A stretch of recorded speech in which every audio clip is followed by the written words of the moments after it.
If you think the role of a band leader is strictly reserved for keyboard players, guitarists, and bass players, then I'm here to prove that wrong. Today, I want to show you exactly how I run the band leader track from the drum chair on my current touring gig with Cirque du Soleil and share with you the top 5 things that I think can best prepare you for a gig just like this.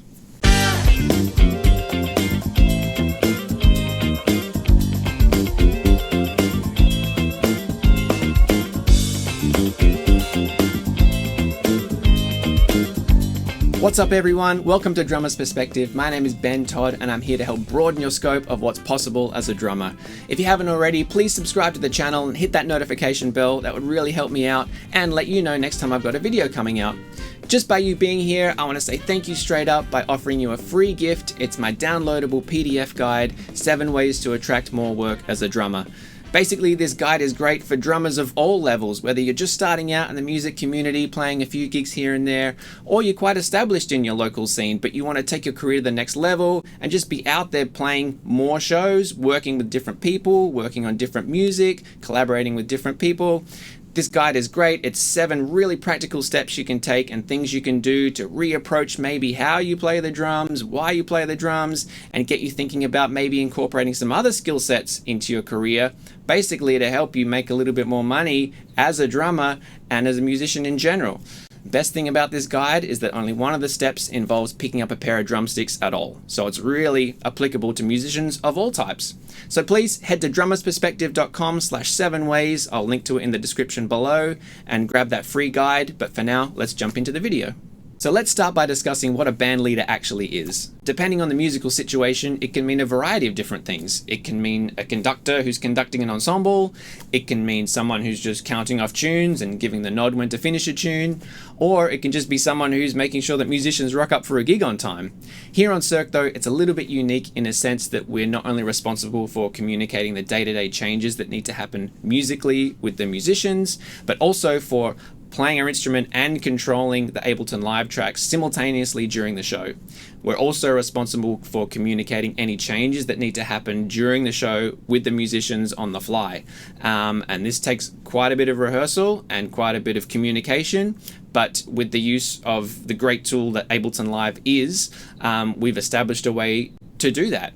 So basically, our whole show runs on click, and we use a multitude of different tracks to help enhance the sound of the live band. This can be extra string tracks, brass tracks, keyboard tracks, bass, sound effects, loops, you name it. Anything that's not being played live is coming from Ableton Live. Now, most shows that use tracks, it's pretty much just start the track, the band plays along with the track, and it finishes, and it's all good. Here on Cirque though, the performance environment is a little bit different in a sense that we're working with live acrobats who sometimes need more time to set up for a trick. Sometimes they take less time to set up for a trick. Sometimes they might add an extra trick. Sometimes they might take out a trick. Similar to the technical equipment that we use in the show. Sometimes an apparatus might take longer to set up. Sometimes it might take half the time. This is all very well and good if you're just a live band who can, play along and look at each other and give the nod when to move on to a next section musically. But because we're using so many Ableton tracks, we have to come up with a way where we can keep sections loopable and vampable and come up with easy cues to the musicians to let them know that we're going to move on to the next section. Now, this presents some challenges as a drummer in the band leader position, because the instrument itself is acoustically quite loud. So typically a band leader will wear a headset microphone and be able to talk to the musicians during the show and communicate these changes and count off into the next section. But because I'm playing drums, if I wear a headset mic and open that microphone to talk to the musicians in the band, it's going to be quite loud in the in-ears. So I'm going to explain a little bit how we've established for me to do that and run the show from the drum chair. Before we go any further, I just want to give you a brief history of my journey with this company. I started in 2009 playing drums and percussion with one of their shows. Since then, I've gone on to play with 4 different Cirque shows, and now I'm fortunate enough to be in a band leader position, which, as I mentioned previously, is typically held by guitarists, keyboard players, and bass players. Now, when the opportunity to be a band leader came up for me, I didn't actually realize, but I'd already been working on a lot of the elements that made it possible for me to succeed in this specific role, which I'm going to share with you at the end of this video, so please stick around for that. But for now though, there's probably 2 things that make it really possible for me to band lead the show from the drum chair. Number 1, it's the way we program Ableton and use Ableton, which is quite unique and specific to this kind of performance environment. And number 2, it's the extra equipment that I'm using in my setup that I've incorporated to control Ableton Live and also communicate with the band in a really easy way and not distract from what I'm actually playing. So first, let's take a look at my setup here and the extra little bits of gear that make it possible for me to run the bandleader track. So firstly, this is a pretty regular looking drum kit setup. It's a bigger setup, it's a really fun setup. Huge shout out to Pearl drums, Zildjian cymbals, Remo drum heads, Vic Firth drumsticks, Prologix percussion. I love all this gear so much. Thank you very much. But in terms of the extra equipment that I'm using on the show, first thing I'll talk about are these 2 monitors you can see behind me. First one over this side is the Ableton Live screen. It's positioned in a way that I can see it really clearly at all times in the show. It's running down as the show progresses. The Ableton computers themselves are sitting outside of the drum booth next to the keyboard player. The other monitor right here is a live show feed of the show from a camera positioned out front right next to stage management. This makes it really easy for me to see visual cues that happen on stage. Stage management control the camera position and zoom, so if there's a cue that I need to catch that is quite detailed, they can zoom in on it at a specific point in the show and then zoom out when we need a bigger focus of everything that's happening on stage. So that's a really essential part of me being able to perform the role from this specific position in the drum booth at the back of the stage. We're actually looking directly at the audience from this spot, so it's really difficult for me to see a lot of the details that happen on stage, especially being in a drum booth like this one. So that monitor is essential to me being able to see what's actually going on stage and keep the band in sync and the music in sync with the show. So in terms of how I actually communicate with the band during the show, I wear this headset microphone, which allows me to talk to them at any point. Everyone's wearing in-ears, so it's super clear. It also allows me to talk to the stage management team out front and the sound team out the back. Should anything come up, if they need to relay any information to me, I can hear them and communicate with them through this microphone. I also have a second microphone over here, which allows me just to talk to the band and sound team. Sometimes the stage management channel is very busy and they're calling some really important aerial cues. So if I need to just talk to the band or the sound team, I can use that microphone back there. The next thing you'll notice about my setup is this MIDI keyboard I have down here to my left. Now this isn't to play the piano or play keyboard parts as such, it's used strictly as a MIDI controller for Ableton. We've programmed it in such a way where I can use the buttons to play and stop Ableton, and then the keys are used for either scrolling up, scrolling down, or most importantly, being able to jump from one act to the next really quickly. So for example, if an act is out of the show one day, I'm able to just push a key on the keyboard and that's assigned to start a specific act. So there are 2 octaves on the keyboard that are, 1 octave is for act 1, 1 octave is for act 2. And I can easily jump between songs or acts just by pushing on a key. The last pieces of equipment that I use in my setup that make it possible for me to run this bandleader track from the drum chair are 3 pedals that I have on the floor. So there's one just to the left of my hi-hat, which is the launch pedal for Ableton. Basically, I use that to trigger scenes in Ableton. So we'll be playing a groove or a vamp or a loop, and I'm easily able to swivel my left foot, and with my heel I can push this pedal and that will trigger the next scene in Ableton. I experimented with using trigger pads and putting the pedal next to my bass drum pedal and various different things. But for me, what I found is that putting this launch pedal just to the left of my hi-hat was the easiest way to have independence with an extra, part of my body that didn't affect what I was physically playing on the drums as much. With trigger pads, sometimes I found it really difficult to incorporate an extra hit into a groove at a random point. The thing about triggering Ableton is that we have to be able to trigger the scene at any point in the bar. And this is something that I'll talk about at the end of the video, a skill set that's really handy to have as a drummer. But yeah, having it just to the left, it allows me to just swivel my left heel across and hit that launch pedal and not affect what I'm playing on the drums as much. The next pedal I have is just to the left of my bass drum pedal, and that's the one that I use to unmute and mute my headset microphone. Basically, if that microphone was live all of the time as I was playing the drums, it'd be super loud in everyone's in-ears and headphones, so we keep it closed 99% of the show, and I only open it up if I really need to talk to the band, give them a standby, a count-in, or talk to any one of the other teams in the show that I need to. But yeah, as I said, it's closed most of the time. If I do need to open it up though, it's positioned in such a way that it's super easy for me to swivel my right foot across and just unmute it and then mute it again when we need to close it up. The last pedal that I use in my setup is the one just to the right of my bass drum pedal, and that's what I use to turn my backups on. You might be wondering, what is a backup? Well, as I said before, as the whole show is running on Ableton Live, we have a bunch of different tracks. We also have every live musician in the band's tracks recorded into Ableton Live. Now, most of the time they're muted, but if we need to, if a musician is sick or if a microphone goes down, we're able to unmute their backup channel and their pre-recorded parts play through the system and stay in sync with the other tracks and with the rest of the band. And hopefully from an audience perspective and from a sound perspective, it's pretty seamless. You obviously miss the nuance of a live performance, but in terms of it being a backup, it does a pretty good job. Now for me, as a drummer running a Bandleader track, this is really handy if I need to communicate something in an emergency situation with the band. I can easily hit my backup pedal just to the right of my bass drum pedal. My pre-recorded drum tracks will start playing and I'm able to unmute my talkback microphone and talk to the band or stage management or sound team. And yeah, from an audience perspective, hopefully you don't hear any real difference between my acoustic drums and the drums coming out from the backup system, because I'm in a pretty soundproof controlled drum booth back here.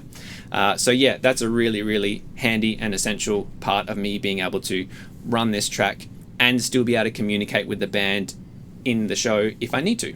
Now I just want to give you a brief rundown of how we use Ableton Live in the show. As I said before, I could probably do a whole video series about how we program and edit and utilize this amazing piece of software. But for now though, I just want to give you a quick snapshot to give you an idea of how we use it on a day-to-day basis. So basically, we've broken our tracks up into either 16 bar, 8 bar, 4 bar, 2 or 1 bar scenes, they're called. Now, most of the time, these scenes will just play automatically, one after the other. But as I said before, we have a lot of loop points and vamp points built into the show that does take a lot of programming to make these loops and vamps sound organic and evolving and natural. But also, it takes quite a bit of rehearsal with the band so that everyone knows where those loop points are and knows when we can jump ahead and how we jump ahead and how we transition from one section to another section. But you know, this show's been running for a long time, and over this long period of time we all get to know the music really, really well. So most of the time when we get to a loop section in the show, if you're a typical band leader, you know, a keyboard player or a guitarist or bass player whose instrument is acoustically quiet or silent, they can just open their talkback microphone, be playing along, and then say, okay guys, here we go, we're going to the next section, 1, 2, 3, 4, hit the launch button or launch pedal, and Ableton will go to the next scene, and the band knows to go to the next section of music. being a band leader who's also a drummer, whose instrument is acoustically very loud, if I open my talkback microphone, as I said, that means that all of my drum sound is going to go through that talkback microphone and into everyone's in-ears, be very loud. So what we've done with the way we use Ableton is actually pre-record all of the counts. So what that means is that we will be grooving along in a vamp section. I'll hit my launch pedal and that will trigger a pre-recorded count scene of 1, 2, 3, 4, and then automatically go to the next scene of music. So that count is heard by the band, they know to go to the next scene, and it keeps Ableton in sync with itself. So yeah, it really removes that human error element as well of verbally saying 1, 2, 3, 4, then hitting a button or hitting a pedal. Sometimes you can hit the button or hit the pedal, but the way that we've programmed it means that I can just hit the pedal once. It will trigger that 1, 2, 3, 4 count scene. Everyone hears that, and we all know to jump to the next section. So yeah, that's a very brief snapshot of how we use Ableton. As I said, I'll probably go into depth a little bit more about programming it in the way that we do in a future video. But for now, hopefully that gives you a good idea. So as I mentioned at the start of the video, I think there are 5 really important things that you can work on if you one day aspire to be in a similar position to this, where you're band leading a show from the drum chair. These things are things that when the position opened up for me, I didn't necessarily know were essential skills or useful skills, but fortunately enough, I had already been working on some of them. Some of them I had to learn as I went, but that's why I want to share this information with you now, to give you a heads up if you, are looking to get into this type of role one day down the track. So here we go. Number 1, I think, as you maybe can see from the way that my setup works and the way that I'm triggering Ableton with my feet, that coordination is a big one. Having your coordination down and working on that, particularly your left foot coordination, is really, really handy and useful. As I mentioned before, I experimented with triggering Ableton via trigger pads or having the pedals in different positions, but having that launch pedal just to the left of my hi-hat so I can swivel my foot across and launch the scenes with my heel. That's really what I found to work best for me and not get in the way of what I was physically playing with my hands and right foot. So 2 really great books to work on your left foot coordination specifically are Conversations in Clave, Horacio Hernandez, and A New Breed, Gary Chester. 2 really, really great books that I worked a lot on, and yeah, I think can really help if you want to be a band leader triggering tracks from the drum chair. That's what I found to really work best for me, and I think will work best for you as well. Number 2, for this type of role, I think having some basic Ableton programming knowledge is really useful. Before I got into this position, I had already been using Ableton, but more in a recording and a composing sense. And we do use Ableton quite specifically and in a unique way here on Cirque, but when I did start to use it here, I at least had an understanding of how the software worked in general, so that when we dove deeper into the programming and the nuances and the way that we use it, I had a basic framework to go from. So in today's world, I think people are using tracks more and more, so it's a really, really handy skill set to have in your back pocket as a musician in general. Just having some basic Ableton programming knowledge is really useful. Number 3, if you're a drummer who also wants to be a band leader, I would highly suggest having some knowledge in basic harmonic form and structure, especially when you're in a position where you're responsible for triggering tracks at the appropriate times. You want to have some concept of where the right place to change sections might be in a looping chord sequence. If you don't know how harmony and melody really work, and especially in a looping sense, you could be triggering tracks at inappropriate times and making the music and the loop sound quite disjointed. So yeah, I would highly suggest getting with a teacher or checking out some videos on harmonic structure and form to really take your knowledge to the next level and better prepare yourself to be in a band leader position as a drummer. Number 4, I would say being able to play another instrument is super valuable if you want to be a band leader. It not only helps you be able to communicate with other musicians and understand their realities a little bit more of what you might be technically asking them to do in a show, but it's also just good for your overall musical development in general. For me specifically, having some background and prior knowledge in playing piano and composing on the piano has really helped me. Even just having this little MIDI keyboard next to me, knowing what a G key is and a B flat is, I know I can program that within Ableton and know exactly where those notes are on the keyboard, obviously. There have been times where I've also been required to play actual keyboard parts and piano parts during the show, so having that knowledge and experience when I did get into this position was really, really valuable. So yeah, I would highly suggest picking up another instrument, even if it's just, you know, dabbling in it. You don't have to become proficient, you don't have to become an expert, but just, you know, shifting your perspective a little bit and understanding, you know, the music from a different point of view is really, really handy. Number 5, last but certainly not least, in fact I think it's probably the most important thing you can work on if you aspire to be a band leader in a show like this one day, is to actually try and get some experience being a band leader with your own projects on maybe a little bit smaller scale first. I've been band leading my own bands and recordings and projects pretty much since high school, so when the opportunity came up for me in a bigger show touring environment, I was already pretty comfortable with communicating with musicians on a musical level and also in a leadership sense, but if I hadn't had that experience since high school, I probably would have felt a little bit more out of my depth and uncomfortable, you know, taking on that role. So yeah, I would really, really recommend, just even if it's starting your own band, or better yet, like being an assistant musical director or potentially even musical director on a musical theatre show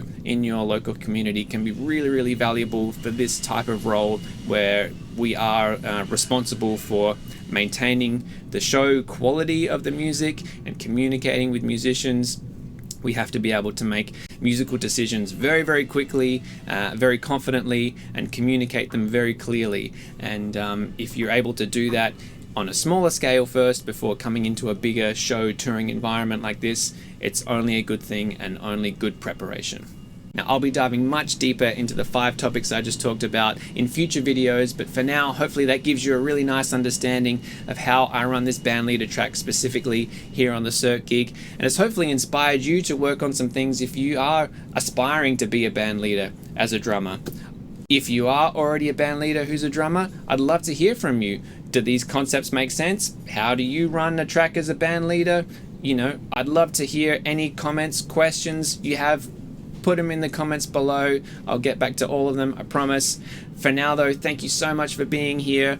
Please head on over to drummersperspective.com, sign up to the mailing list, subscribe to the channel, hit that notification bell, and I'll see you next time on Drummer's Perspective.